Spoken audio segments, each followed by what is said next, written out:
Hello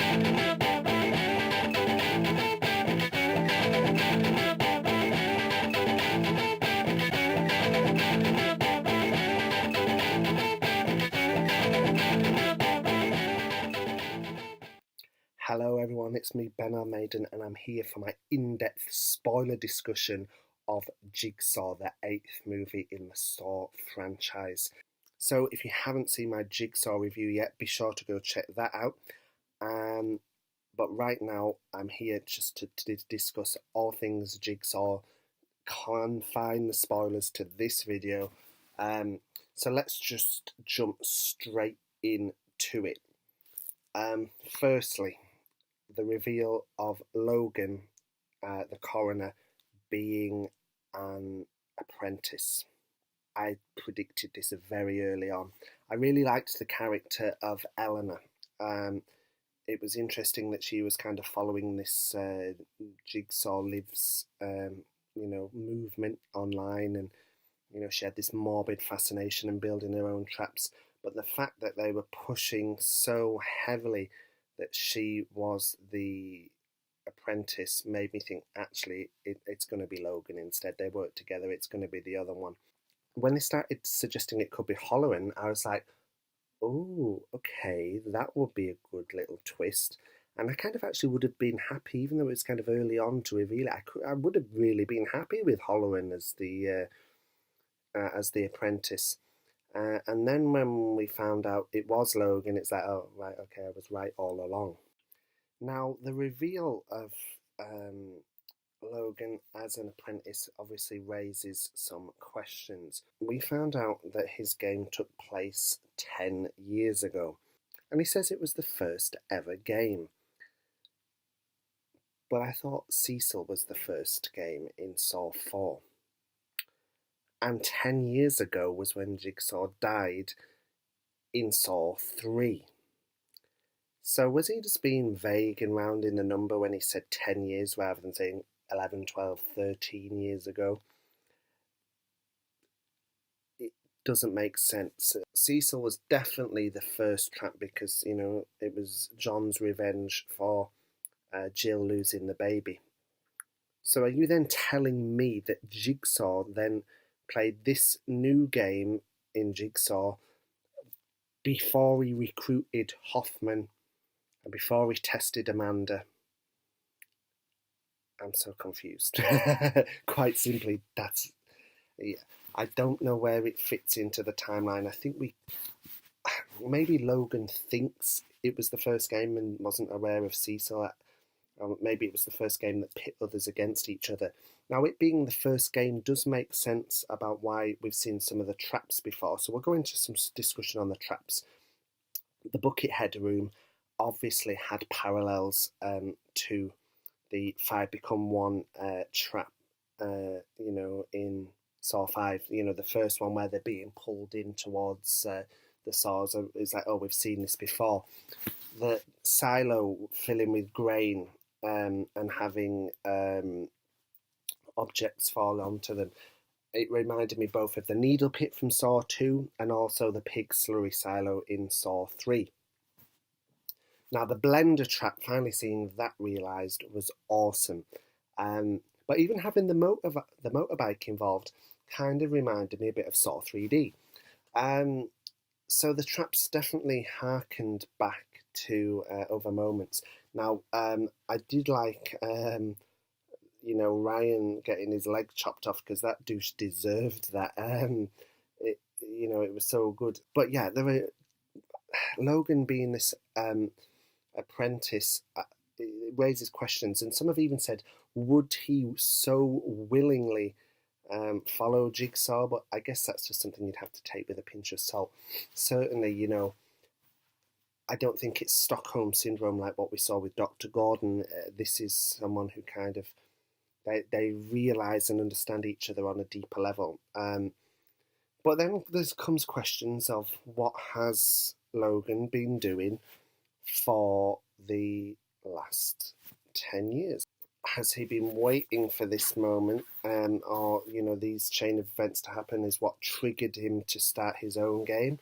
Was he aware of Hoffman and Amanda and Dr. Gordon, or was he just simply rehabilitated and then only recently has thought, hang on, I'm going to carry on this Jigsaw mantra?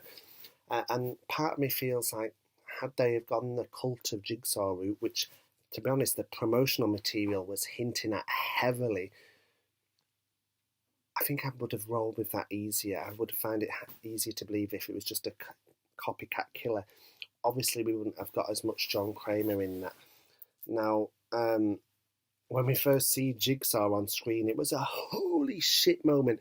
And me and my dad, we went to see it together. We were both like, no, no, he's not alive. What? No, we're not having this. What? And it was only as he began talking and about things that I leaned over to my dad. I was like, this is a flashback. That the whole film's a flashback. Which obviously the trap ends up being a flashback. So you like that's what I was saying in my review. Once you kind of put it together, you can figure that twist out. And as I said, the Logan twist I did predict already. Some of the trap victims, they weren't developed massively. Ryan was a kind of character you loved to hate. I thought he played a very good part, and Laura Vandervoort played a good part. But when you found out that she'd set her husband up for killing the baby, I was just like, you bitch, and I thought, yeah, you deserve to be in this trap and get killed off. And the shotgun trap again, it even harkens back to Hoffman's shotgun experience in Saw 5, with Jigsaw. But I really love what Jigsaw says about the game is simple, the best ones always are. I really liked that. But even then, with the keys, I was so confused because my dad was like, well, wait, does that mean whoever shoots, obviously the gun backfires, if they shoot themselves, they free the other? And I was like, well, how they shoot the gun affect which key gets broken, which doesn't? And I think ultimately what that scene was getting at was saying, had they have just unloaded the gun and, opened the bullet, they could have both got a key and escaped. Now, going back to Logan, yeah, I was pretty confident most of the way through that he was going to be involved somehow. And, when he seemingly died for a moment in the laser trap, I was just like, oh, holy shit. I was like, this is it. We're going to have a major, major twist that we didn't see coming in. It's going to be someone else, either Eleanor or maybe Detective Keith, someone else. And then, obviously, he gets up and, when Halloran frees himself, he wakes up. But, obviously, as the film explains, Logan is definitely making this personal about Halloran. Which makes me think he's not been actively involved with Jigsaw all these years. It's only now he's thinking, right, I'm going to do this. But he was very much a Hoffman, He, ultimately Halloran won his game, and he still killed him anyway.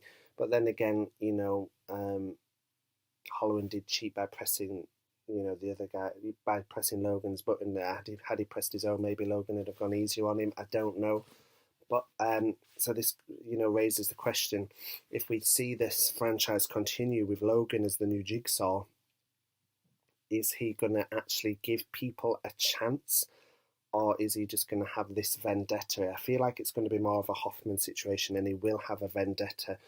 And now if they find Halloran's dead, I'm guessing if they make a Jigsaw 2, Saw 9, whatever you want to call it, then Detective Keith will probably go through the games much like Detective Rigg did, and where Jigsaw tried to set up Eric Matthews, Logan will probably set up Eleanor now, because of her loft and, her making traps. I was just like, oh wow, this bitch is crazy, whether she's involved or not. But it was great seeing, the angel trap in there, the cube, the reverse bear trap. Seeing some of these iconic traps back, it was like, oh, this is sweet nostalgia to the past. It was cool. And yeah, so the film raises a lot of questions, mainly about the timeline. 10 years ago, Jigsaw died. So surely he didn't mean 10 years before that, 'cause, like, Logan would have been like, what, 17?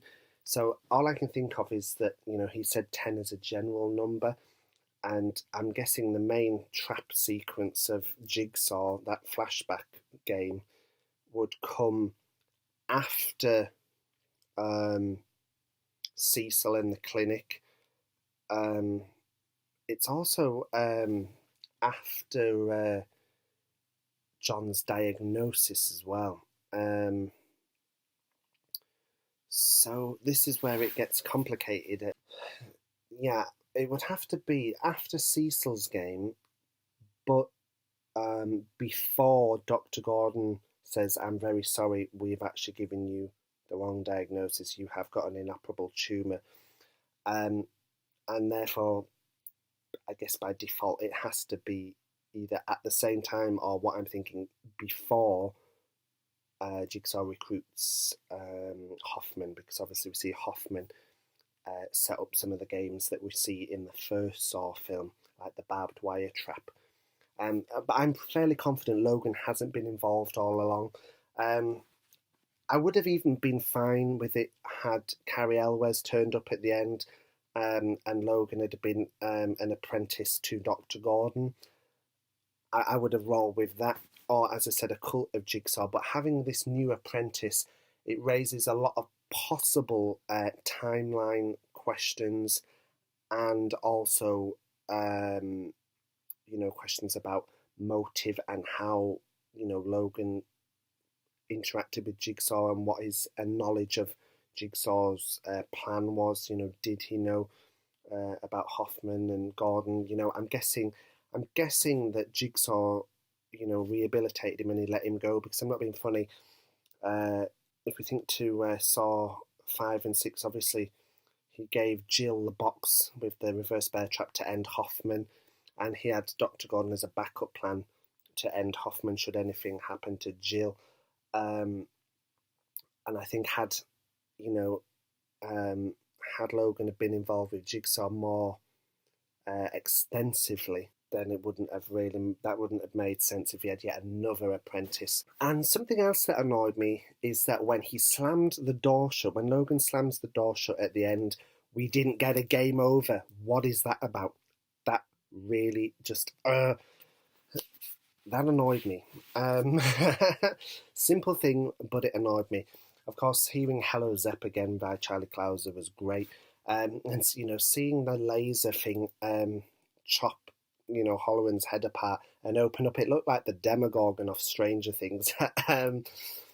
But it was cool. Some people saying it was too CGI. I don't think the film focused too much on CGI. To be honest with you, I don't think it's one of the goriest Saw films either. I think they could have done more, ramped up the gore, but then at the same time, maybe they're trying to take it back to its earlier roots of the franchise, where it wasn't just gore, gore, gore. And that's not a bad thing either. Now, going back to Logan being the new Jigsaw killer, obviously, aside from them heavily trying to put the focus onto Eleanor, there were other clues as well, like, Jigsaw's blood being on the victim. Who else would have access to that than medical staff? And the only ones we were introduced to were, of course, Eleanor and Logan, so they had to have a big part in being involved in that. The only other person it could have been was Dr. Gordon, and we knew Carrie Elwes wasn't coming back for this film. And then, of course, there was digging up Jigsaw's grave. When that happened, obviously, that's why, that scene comes before the big Tobin Bell reveal, which makes you think, oh my God, holy shit, Tobin Bell is back. But my question is, how on earth did they orchestrate the body being, of the guy in the coma, being took from the hospital, digging up Jigsaw's grave, putting this guy in, hiding Jigsaw's body, putting the other guy in Jigsaw's coffin back in the ground, and putting new grass over it ready to dig up? That seemed a bit like, oh, come on, this is a bit full on. But, for the narrative of the story, it made sense, it was cool, and it played into the hands of the filmmakers by making us doubt ourselves when we then, in the next scene, see Tobin Bell come on and think, what, he's back? And again, Tobin was just excellent. His performance was so nuanced, and with the shotgun scene and the way he spoke to Ryan and to Anna, and Also, the way he treated Logan, it's just Tobin is just such a phenomenal actor. And, for a guy who's in his 70s now, he still plays this role with perfection. And I've met Tobin before, and he's so passionate about this franchise, and there is no way he would have done this film if he didn't think it had potential, or if it didn't honour what's come before, and especially the John Kramer storyline. So, massive, massive respect to him. Um, so, they're most of the points I want to discuss about the film. Let me know anything else spoiler-wise you want to discuss, because I think there's a lot to break down and talk about with this film. So again, leave a comment below. And remember, for all the latest film reviews, you can subscribe. I'm on Twitter at BLMaiden, and Entertainment Zone's on Tumblr at entertainmentzone.tumblr.com. And until next time, guys, take care and speak to you soon.